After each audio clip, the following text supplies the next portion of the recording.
Hey, what's going on, WWE Universe, fellow Retro Bros? How you doing today? You feeling a bit oozy? Eh? I'm feeling oozy today. I'm feeling great.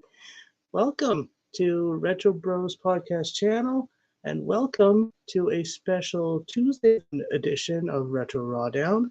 I am Nat, joined by nobody. Yes, I am joined by my fellow Retro Bros podcaster CJ, but he is missing in action today. So once again, I will be flying Sokoa solo. And on this special Tuesday afternoon edition of Retro Rawdown, I will be bringing you um, my own wrestling personal news, as well as my up and coming predictions for the up and coming Survivor Series pay per view for this Saturday, as well as our usual intake of giving views and opinions on this past, technically last night's Monday Night Raw. So again, for anyone who's new to this channel or watching for the first time, basically what we do here on the Retro Bros podcast channel is we give views and opinions on different wrestling shows, ranging from Raw, SmackDown, sometimes NXT, sometimes even we go out of the way to include AEW, or we do like pay-per-view reviews. My fellow Retro Bros podcasters CJ and Frank just finished a review on I believe it was called Invasion in 2002. So that was like a 20-year anniversary mark of that event. So that's available here on Retro Bros podcast channel. And my last podcast was, of course, a review of the past week's Monday Night Raw and SmackDown. So once again, I will be providing my views and opinions on last Monday's Raw, as well as throwing in my predictions for this up and coming Survivor Series pay per view for this Saturday. And I'd like to begin by, as I said, throwing in my own sort of personal wrestling news. So here we go.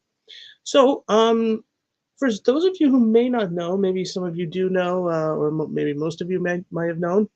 So last Friday morning, at about 10 a.m. Bianca time, EST, tickets started to go on sale for the Elimination Chamber pay-per-view premium live event, which is taking place in my hometown of Montreal. I do live in Toronto, but my hometown is Montreal. And so those tickets started going on sale, as well as they were being sold as combination tickets, because the night before the Elimination Chamber, so on February 17th, a Friday Night SmackDown will also take place at the Bell Center in Montreal. And guess who got her hands on some tickets? Yeah, that's right. You're to be a Friday Night SmackDown. That's on Friday, February 13th. And then, of course, the Elimination Chamber Premium Live Event pay-per-view on Saturday, February 18th, 2023, at the Bell Center in Montreal. So I was able to grab tickets, and I'd say I got pretty good seats. I'd say they're about straight across the ring entrance. So basically the entrance ramp and the ring, and one floor section separate my seats from all the action. So pretty good seats, I'd say. And I'm really looking forward to that. Of course, this will be my first live Elimination Chamber pay-per-view that I've attended. Of course, I've attended a SummerSlam. We had SummerSlam here in Toronto in 2019. and then we had Survivor Series in 2016, and of course I was there as well. So this will be my third live pay-per-view, and again my first live elimination chamber. So really looking forward to that. Speaking of pay-per-views and Survivor Series, I will be glad now to um, put in my predictions for this coming Saturday night's Survivor Series premium live event pay-per-view. Okay, so I'll start off here. So far, so far there's five matches listed for the event. That is, unless by this Friday's SmackDown, if possibly there'll be maybe one or two more added. But as of this recording, there's five matches listed, and I'll start off first with the AJ Styles versus Finn Balor match. I am really torn in between this match because, of course, as most of you may know, I have a loyalty towards, of course, Finn Balor, and or pardon me, towards AJ Styles, and yes, as well as to Finn Balor. I've always enjoyed watching Styles in the ring, and I respect his experience in the ring and his veteran input in terms of his moves and everything like that. And then um, ever since I got a high five from Finn Balor, I've always had loyalty towards him. So again, I'm really torn in between. But what I thought of is this: if, and it's a big if the Judgment Day interferes in this match, then Balor will win. And then, of course, if the OC interrupts in this match, Styles will win. But if both factions interfere, it's really nobody's guess or anybody's guess as to who will come up victorious. But I guess to be fair, I will pick a winner, and again, my loyalty is towards both superstars, but um, I have sort of become a sort of a loyalty towards the Judgment Day. So you know what? I'll go for Finn, but I'll be happy if Styles wins. But uh, I will more likely go towards Finn Balor picking up the victory. And then just last night, and as it was being announced, I had pretty much no surprise that it was going to be announced. The triple threat match for the United States title gets Seth freaking Rollins defending the title against Austin Theory and Bobby Lashley. Um, as some of you may know, I will always and always have had a loyalty towards Seth. He is fun. His character is funny, and he backs it up. He backs it up in the ring, and he's an amazing competitor. And yeah, I do like what they're doing with Theory ever since. It's only been a little bit now, but ever since he lost his lunchbox, if you will, or the Money in the Bank contract, they're making him sort of more like a serious fighter or competitor. Like not being like the youngest this or the ever whatever, right? Know, so that part of him is sort of detached now, and it's actually making him a better competitor or even a better fighter inside the ring. And then there's Lashley. You got the power display, which is always amazing. It's going to be an uphill battle, especially, of course, for Rollins. Not having the championship advantage, being a triple threat. For those of you who may not be familiar with the triple threat, it's basically whoever picks up the victory by a pinfall or submission. So again, Rollins does not have the championship advantage, because he doesn't have to be involved in the decision. So, for example, if Theory pins Lashley or makes him submit, Theory becomes a two-time United States champ. And obviously, then of course, if Lashley or Theory pins or makes Rollins submit, they'll become champion. In terms of who I'd like to see come out victorious, I'll definitely lean towards Rollins retaining the title, but obviously title changes are always exciting, and if if I would like to lean towards either Theory or Lashley becoming champion, I will lean towards I will say all hail the Almighty. I'd like to see Lashley become champion again, and just give like Theory a little more chance to um, see what he can do more without being the Money in the Bank contract holder. Oh, I see here I have two viewers. Hello, two viewers. How y'all doing? Thank you for tuning in. And speaking of thank yous, I just thought of this now. I would like to thank, on behalf of my fellow Retro Bros podcasters, CJ and Frank, I would like to thank each and every one of you who have subscribed to our channel and watched our videos throughout the few months now that we've been in existence.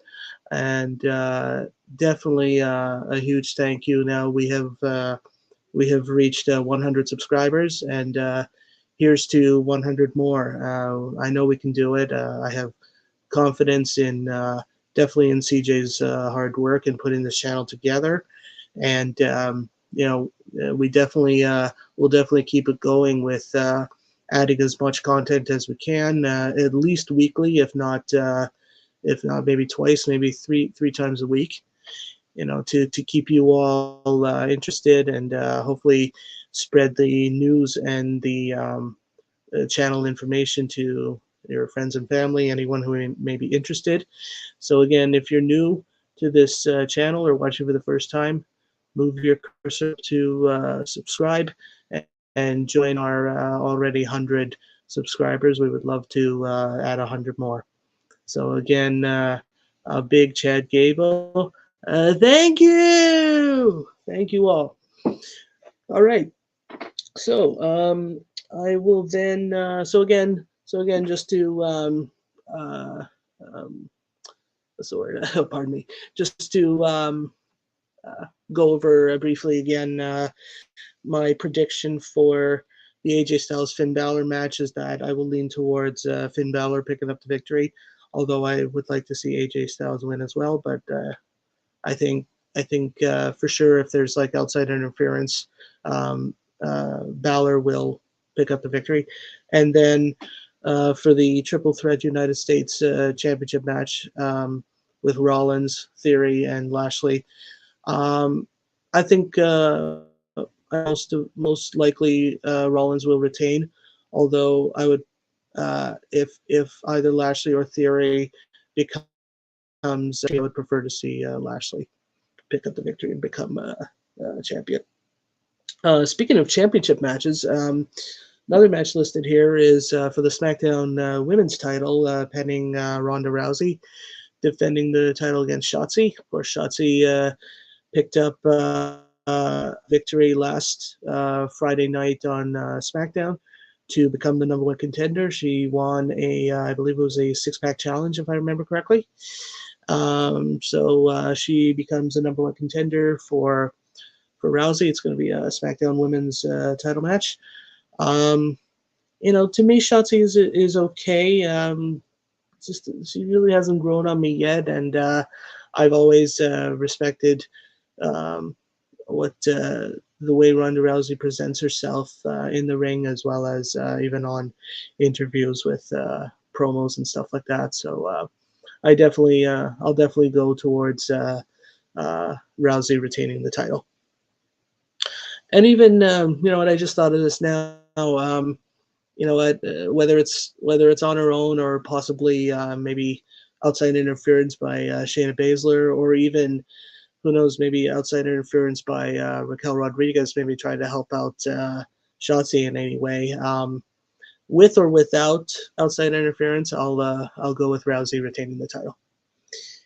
Okay, and also speaking of champions, we're gonna have for the Survivor Series, we're gonna have two War Games matches. Now, I'm gonna try. I'm gonna be honest with all of you. I am a rookie at this War Games idea, so I'm gonna try my best to explain it to all of you. For those of you who may not be even less familiar with it as I am, so the War Games idea um, sort of started like in, I believe, the mid to late '80s. You know, like when guys like Dusty Rhodes and Ric Flair were champions, and this War Games idea was really big in WCW. And later on these days, there was a lot of War Games matches going on in NXT. So I'll try my best to explain as best I can. So so the way the War Games works is, if you think about it, it's sort of a mix between a Royal Rumble, a steel cage match, and a match. So you got two teams, each with five competitors, and you got two rings. All right, so um, one member of each team starts out the match, and then about 2 or 3 minutes later, um, the one or two members of an advantage team will enter the match, and after every little bit of time, every other member of each team will enter until all members are in. And the way a team picks up a victory is by pinfall or submission. So as far as I know, it's not necessarily an elimination tag match like usual at Survivor Series. It's one pin, one submission, and the team wins. But this has to happen only after all competitors enter the match. So on the women's side, there is a team of Damage Control, so Bailey, Dakota Kai, and Io Sky, as well as Rhea Ripley and Nikki Cross. So that team of five will face off against Bianca Belair, Asuka, Alexa Bliss. Let me see here. Uh, pardon me, pardon me, I forgot the members of Bianca's team. I apologize. Let's see here. Oh yes, right, Mia Yim. I apologize.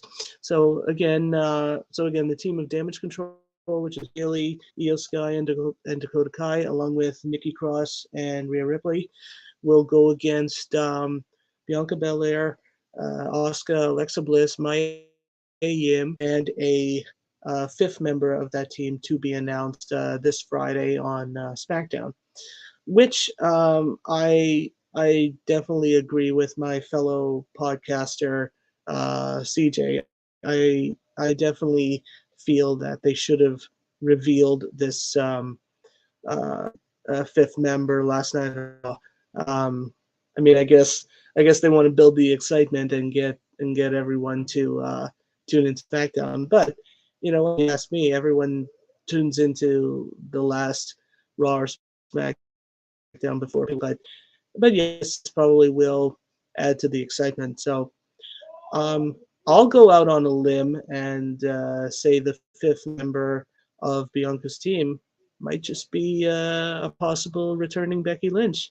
Because look, if you think about it, there's like bestie friend history between Becky and Bianca. They became like partners or whatever after, I think, if I recall correctly, they had a title match at SummerSlam, and then oh yeah, that's right, and then that's when Damage Control first formed, and Bayley returned, and Becky and Bianca sort of like teamed up to like at least face them face to face. There was no there was no like really physical contact, So that made for an interesting stint, if you will. So again, I would love to see. I would love it to see that this fifth member of Bianca's team to be Becky Lynch. That'd be amazing.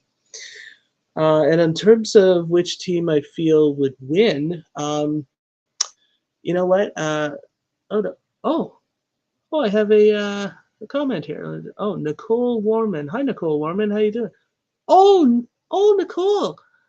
Hey, Nicole. If you're the Nicole from my work, how you doing, girl? Yeah, welcome. It's gonna be a SmackDown star. My guess is Liv Morgan. She's gone extreme. Yeah, you know what? That's not a bad prediction there, Nicole. That's a very good prediction. But again, I would love to see Becky Lynch return. Yes. So my viewer here, Nicole, she is a regular customer of mine where I work. I'm a cashier at a grocery store, and Nicole here is a regular customer of mine. So thank you for tuning in, Nicole. Nice to see you. Yeah, and if you have any questions or comments, Nicole, please keep it coming. I'll be glad to answer for you. Okay, so yeah, so going on then to the men's side then for War Games. So one team consists of the entire bloodline. So you got Roman Reigns, the Usos, Solo Sikoa, and Sammy against Kevin Owens, Drew McIntyre, Brawling Brutes. It's Sheamus, Butch, and Rich Holland. Oh, by the way, I apologize. I forgot to mention as to which team I'd feel would come up victorious on the women's side. You know what? There's only there's only one team member on Bianca's team who I really like, and it's Asuka.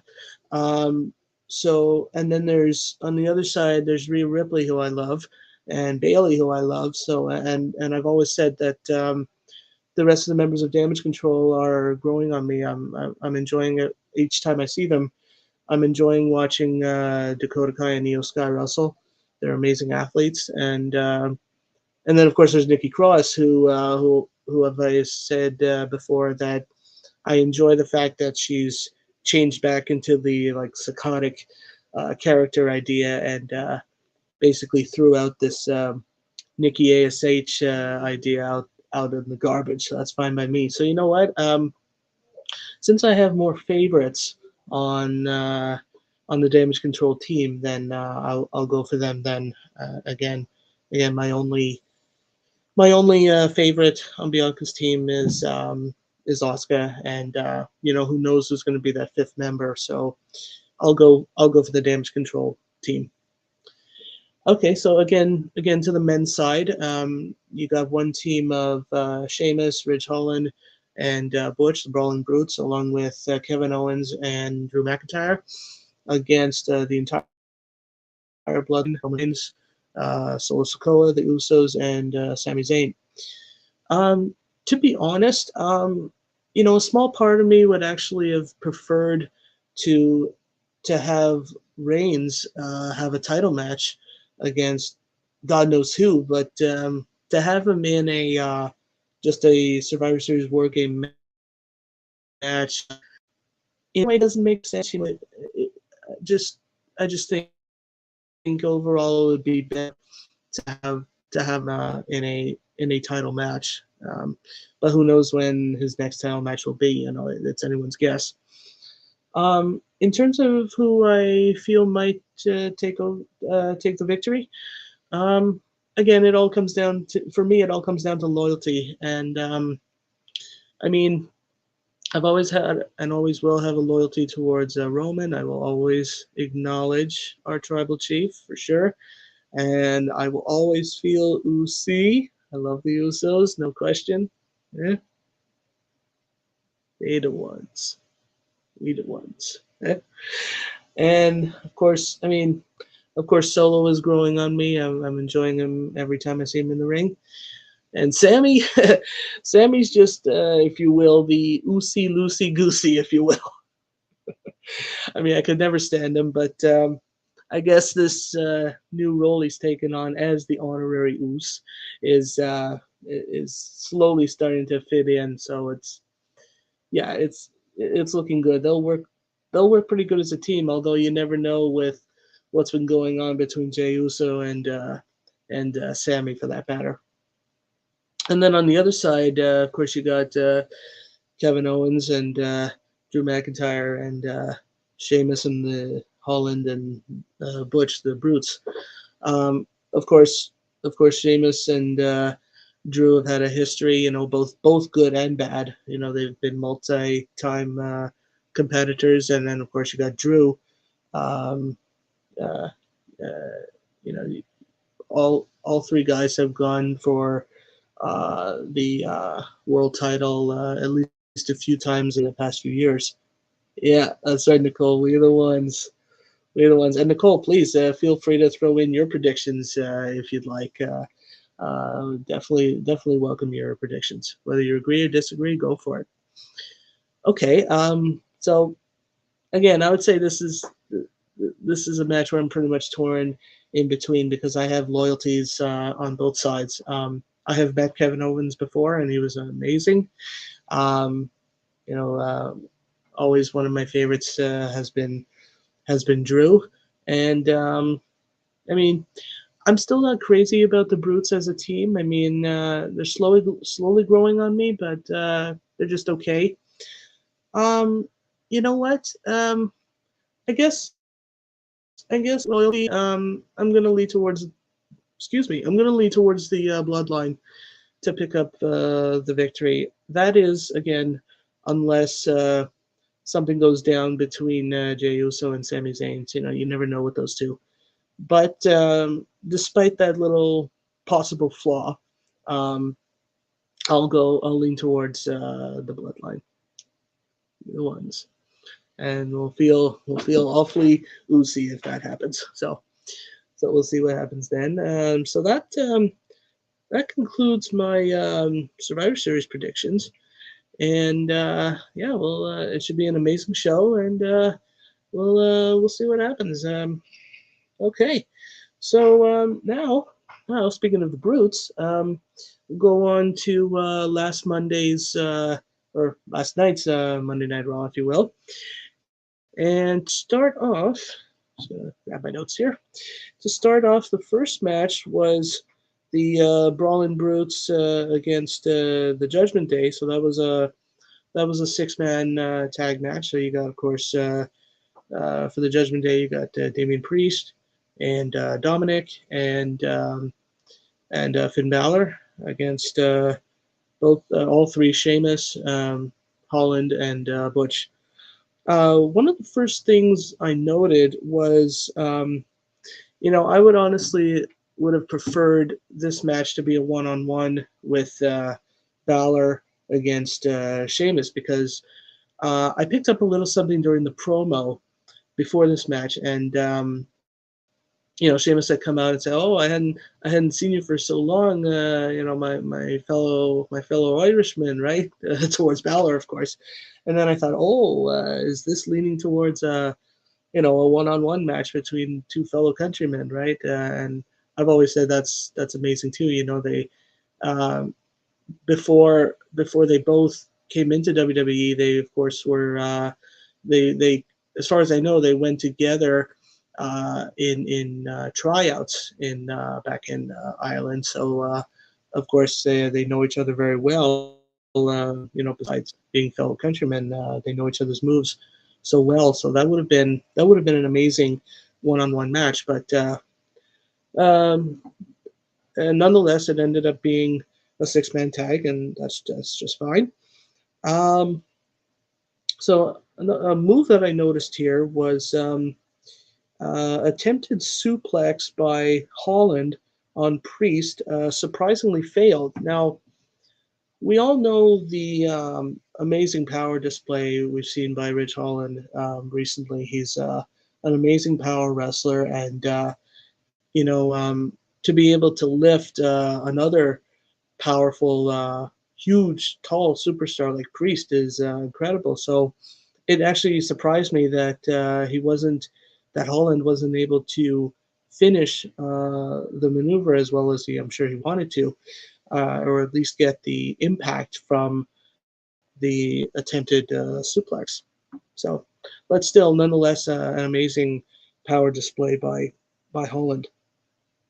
Okay, and then I have here an impressive broken arrow by Priest on Holland. Now, this gave a chance for Priest to show his power display because, again, a big tough guy like Holland to be able to lift him into a fully impacted move like a broken arrow, it was totally amazing. So that again gave a chance for Priest to show his display of power. And then I wrote here an ouch moment. Choke slam by Priest to Butch on the ring apron. Now, forgive me if I'm repeating myself, but I've always said that any move that you're like bounced off or you're hit on the ring apron is definitely an ouch moment because that's wood. That's wood underneath the ring apron, and it kills. It could kill the back. It can kill the legs, the head, anywhere you hit on that apron, this hurts. So, and it wasn't like botched or anything. Like Priest had the impact and the effort put in very well to deliver that move. So definitely put a definitely put a dent in poor little Butch's back. But you know, uh, along with the size difference between Priest and Butch, it wasn't really that much of a needed effort on Priest's part. So there was no question he was able to deliver that move. Okay, and then I have a wow moment here. Moonsault by Butch to the outside on Priest. For I've always said too for the smaller guys, it's much easier to deliver the high flying moves, and you know um, it, as far as I remember, Butch was involved in being like a counter move, and then to have the awareness to um, not only get outside of the ring but to deliver a moonsault was very well done, and to get Priest down, like again, Priest had the size advantage, so you never know whether Priest would stay on his feet or land on the floor, but Butch got that done, so that was very well done. Okay, so the match ends by a bro kick delivered by Sheamus on Dominic to pick up the victory. This was a well-rounded match. There were a couple of mismatches there. Of course, the most notable one being a lot of the match Priest was against Butch, but when you had like Sheamus against Priest or even like maybe Dominic against Butch. That was fine too. Similar move styles and similar sizes always seem to work out. Um, Overall, a good match to start the show, and yeah. So because of this, now Sheamus's team at Survivor Series War Games will get what's called the advantage. Once one member of each team starts, then after 2 or 3 minutes, two more members of Sheamus's team will enter to give a slight two-on-one handicap match for again at least I think like 3 or 4 or 5 minutes into the match. Another comment here by Nicole. They need to, and I quote, they need to bring back the cruiserweight belt. Give Butch, Ali, and Gargano. Yeah, it's not an idea. I mean, they're not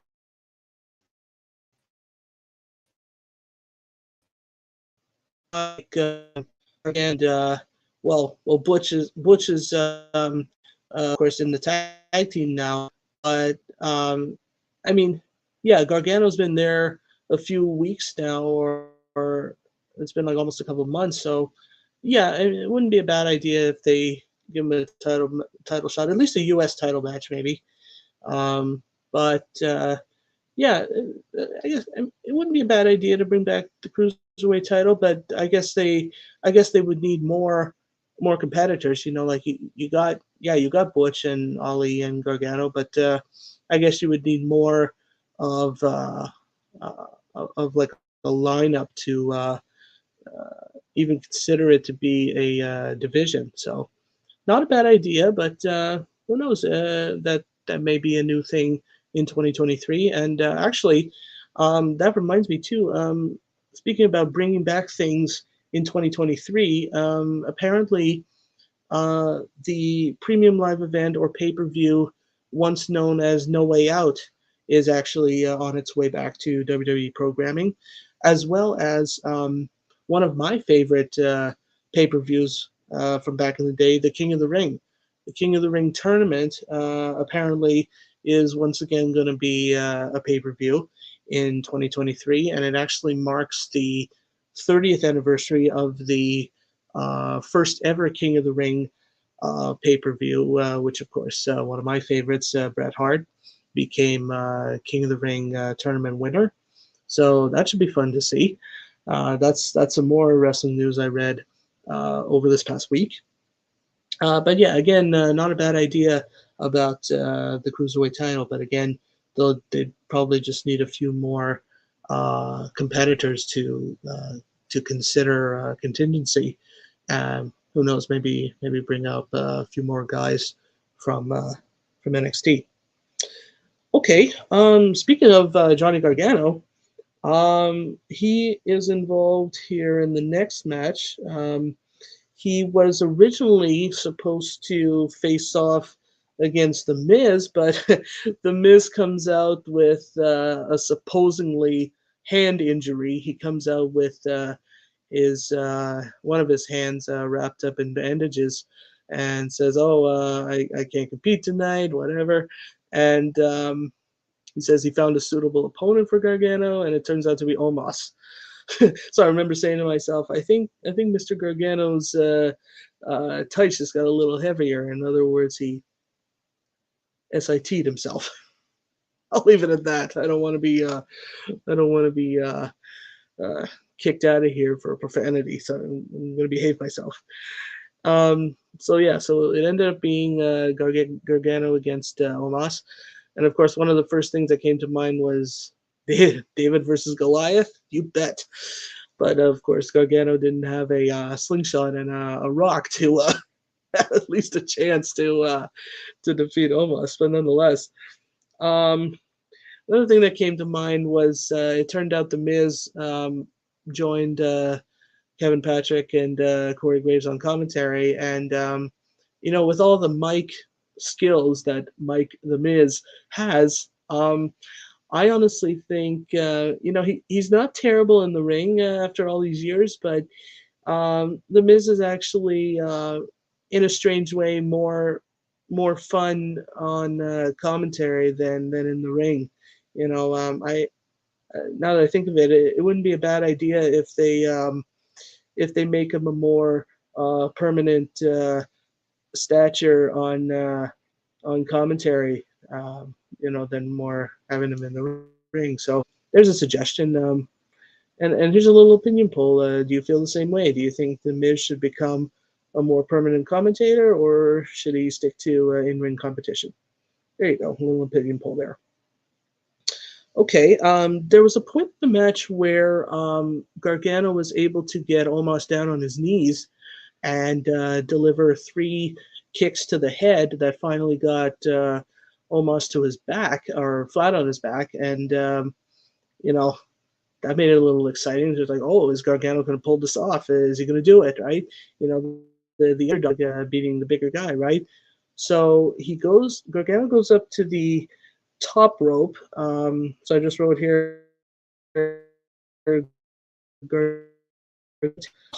rope, but unfortunately, all the hesitation that Gargano was thinking, or basically taking too much time, it gave Omos the chance to recover, get up, and Gargano eventually runs into a choke slam, which thanks to that, Omos picks up the victory. This was an okay match. In terms of rating, out of a 5, I would give it maybe a 3.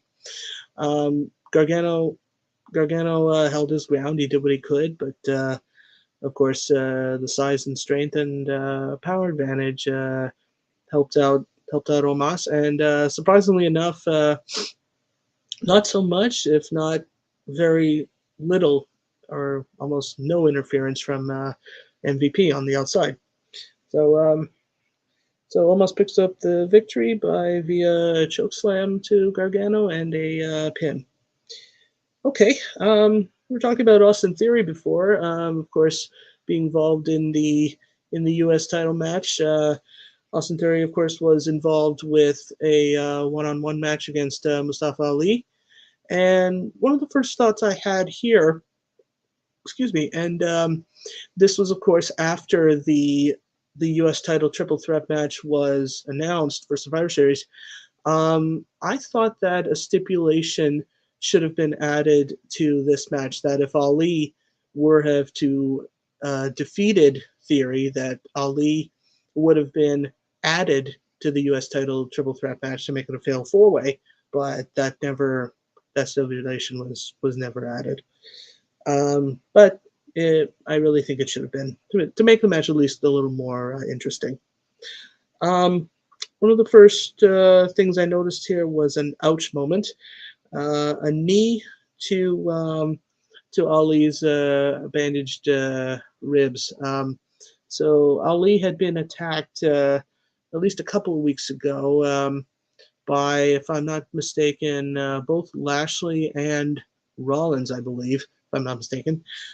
So he had his ribs all bandaged up, and of course, an opportunistic guy like Theory would definitely, no surprise, go straight to the damaged ribs that supposedly were a problem for Ali, but he was trying his best to fight through it, and not a bad effort at that point so far by Ali.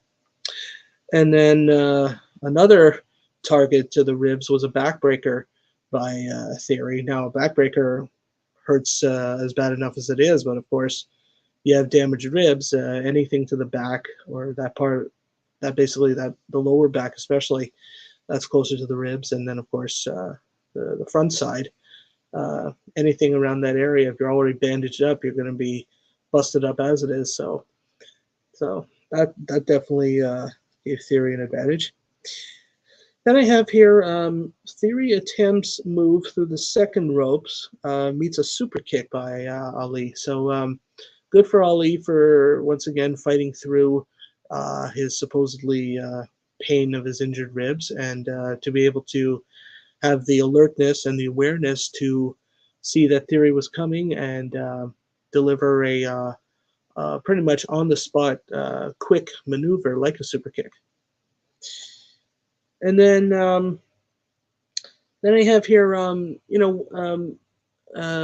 Ali's finishing move is the 450 splash, and of course to be able to do that with busted ribs is impressive, but nuts. That's putting himself at risk right there. And of course, unfortunately, he delivered the move, but it did end up costing him because eventually Theory was able to deliver the A-Town down and get himself the victory. So not a bad match overall. I would rate this out of 5, maybe a little bit better, maybe like a 3.5.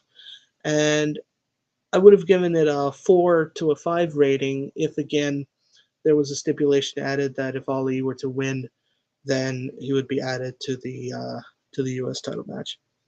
But good for Theory picking up the victory. He is slowly getting to be a better competitor, not being attached to his to his lunchbox or the Money in the Bank contract holder. Now, I know this is a little far in advance because, of course, the Money in the Bank pay-per-view is usually around the springtime. But anyone who's watching or anyone who wants to leave comments, there's a little opinion poll. I mean, it could be anybody, but who do you think might be the next Money in the Bank contract holder? You throw out anyone you can think of. To be honest, I can't even answer my own question. It's anyone's guess. You never know, but let's see how many comments we can get on that question. Okay. Next match we have here is Alpha Academy. Thank you. Against a team of Elias and Riddle. So the first move I noticed here was an impressive back body drop by Elias on Gable.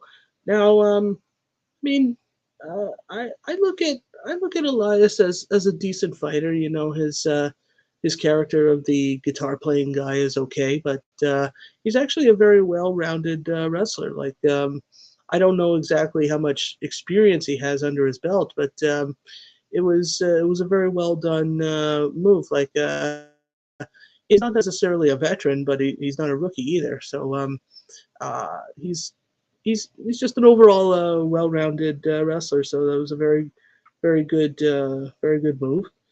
And then I have an ouch moment here: a dragon leg twist in the corner by Gable to now most of us know where's an Olympic wrestler or a collegiate in terms of definitely of submission and you know the dragon screw leg twist is a very precise rip of your level who depends more on the high flying maneuvers to be able to take out his legs as Gable did was very well done. Okay, and then I had a little flashback actually. There was a point where um, there was a point where oh yes, it was Riddle who was on top of Otis's shoulders, and then Gable goes on the top rope and delivers sort of like a forward or front face DDT off of Otis's shoulders to Riddle. That was actually, if you all look up, or if you all are subscribers on WWE Network, and you look at the Steiner brothers matches, that what the Academy did to Riddle, that was the Steiner brothers' finishing move. They would have their opponent on one of their shoulders, and the other would come flying off the top rope and give like a sort of like again like a forward facing DDT, and that would be their finishing maneuver to pick up victories most of the time. So that was a neat little flashback done by the Academy. And then eventually Riddle was able to get the floating bro to give himself and Elias the win. And I even noticed Elias was blocking Otis to. Of course, Otis was trying to break up the pin, but Elias was right there to block that attempt. So a successful victory for Elias and Riddle. Um, they're not a bad team together, but of course, it's only, if I recall correctly, it was only like the second time that they've tag teamed together. So not bad, but um, I, for one, am waiting for, I'm sure as all of you are, hopefully we'll see Randy Orton coming back soon. And yeah, why not? An RK Bro reunion. I don't see why not, but I don't know. Now that I think of it, I would prefer to see Orton on his own. We'll see what happens. It's anyone's guess. Okay, next match we have here was Baron Corbin against Drew McIntyre. This match is actually sort of very special to me in a way because it's a match of one guy I've met versus one guy I'd love to meet. I met Baron Corbin as part of a superstar experience back when SummerSlam was here in 2019. I had the privilege of participating in meet and greets during that whole like fan experience. It was basically like a fan festival. And one of my last meet and greet of that day was Baron Corbin. And then, of course, ever since McIntyre has become definitely my top guy on SmackDown these days. Um, uh, Definitely, Drew McIntyre now is one of my dream dream meetings for sure. So it's, I mean, in a way, I was balanced or torn in between. But I mean, even though I've met Corbin, he's he's honestly not one of my favorites, and Drew is. So I was leaning towards Drew picking up the victory, which he did eventually. But I'll to that mirror. This was a very well even match. Of course, both guys were about same size, same speed, and sort of experience factor was very well matched, and of course, similar move styles, move sets, and all that stuff. That always makes for a pretty good match, at least, if not a great match. So that was definitely put together very well. I have an ouch moment here, an Irish whip type move by Corbin. Uh, Unfortunately, gets Drew into the steel post and bouncing off the steel post and then into the barricade. It's like double trouble there for poor Drew. But uh, just like the ring apron, any way you hit the the ring apron, you hit the steel post and the barricade, then that's like a double ouch moment. So poor Drew had to deal with back troubles for sure during at least a huge portion of the match. Um, Moment here, I have a Michinoku driver by Drew. So thank goodness for Drew, he was able to get through that slight back pain. And a Michinoku driver is, of course, a lot like a Blue Thunder Bomb um, or like any sort of front face slam. So to be able to do that is amazing after your kids getting whacked out. So that, and you know what?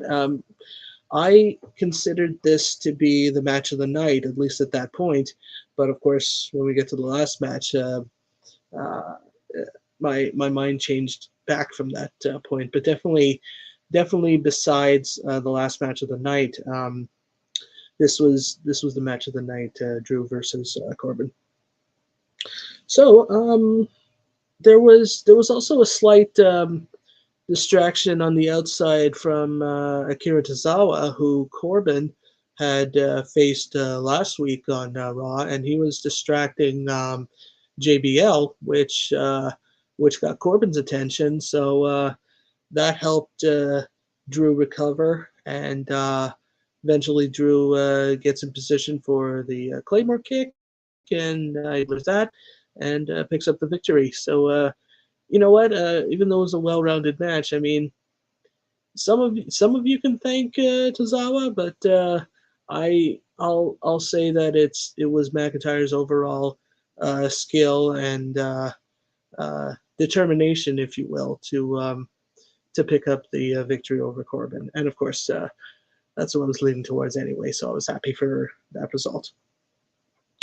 Okay, so the last match of the night, main event time, was Asuka versus Rhea Ripley, and this was also an advantage match. So whoever would win this match would get two extra members of their Survivor Series team into the match first to make a slight 2-on-1 advantage.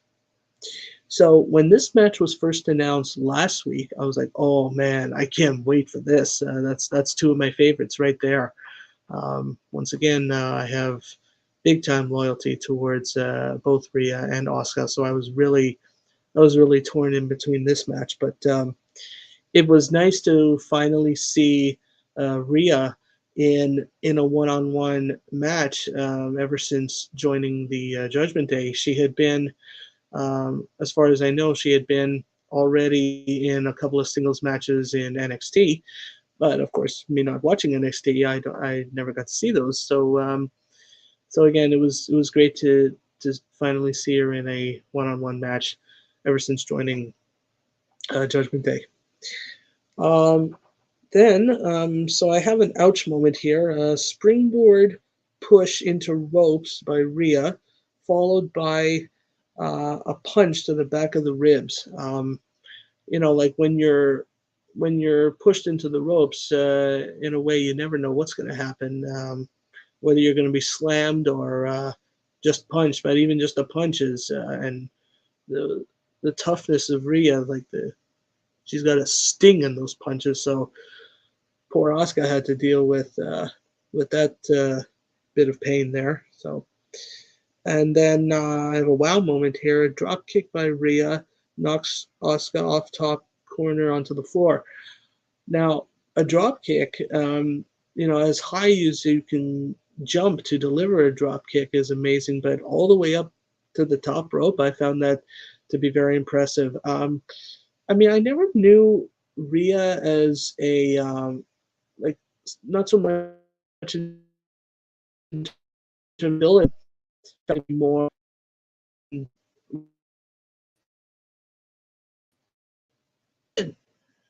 Oh, CJ's hanging out here in the comment section. How you doing, CJ? Thank you to everyone who has supported this channel. We are 101 subscribers.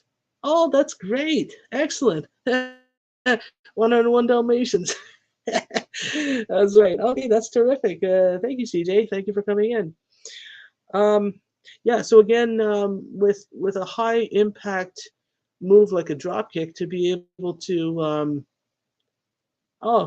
thanks, CJ. Yeah. Good to see you, buddy. Okay, so yeah, with a high impact move like a drop kick to jump up as far as Rhea did to be able to do my Chad Gable impression. Thank you! You like that, CJ? Yeah, you like that. My pleasure. And thank you! Thank you for all your hard work in putting this channel together for all of us to enjoy and for all of us to get our wrestling news and reviews as best we can here on Retro Bros and on Retro RawDown. So, as I was trying to say, it was impressive and amazing how Rhea was able to get as far up to the top rope as she could with that drop kick to knock off Asuka off the top corner. Okay, so and I've always said, oh wow, I have 4 viewers. Look at that. Wow, that's cool. Thank you, everyone. Thank you. Thank you. there's my Chad Gable again. Maybe I have him planted inside me. Who knows? Okay, so eventually the Riptide by Rhea gives Rhea the victory, and of course, I've always said no surprise, slight outside interference by Damage Control, which eventually got Bianca and Alexa to try and help out, but even before that, Rhea was able to pick up the victory. I love this match. Of course, like I said, 2 of my favorites. And for what it's worth, I was back and forth in terms of match of the night between the Drew McIntyre Baron Corbin match and Asuka and Rhea match. But I guess with the main event angle, if you will, and how amazing both superstars were able to match up each other. Definitely the Asuka and Rhea match was the match of the night, main event. Okay, so yeah, that's going to conclude my time here for today. Once again, thank you! Thank you to everyone, all of you who tuned in today for this special Tuesday afternoon edition of Retro RawDown. CJ, if you're still in the house here, if you want to jump on here on camera, you're more than welcome. Before I say my final goodbyes, but you all will have the opportunity of awesomeness, if you will, when CJ will provide you all with a Survivor Series post-show review, along with a couple of special guests, a couple of buddies of his. Once again, they'll provide match results, views, and opinions on Survivor Series Games Premium Live event. We're going live on Twitch in a few. Okay, well, if y'all want to see CJ today, he'll be live on Twitch. I'm not familiar with Twitch, so I'm not going to bother. But the next time you'll see me, most likely will be not this coming weekend because of course Survivor Series, but most likely the following weekend.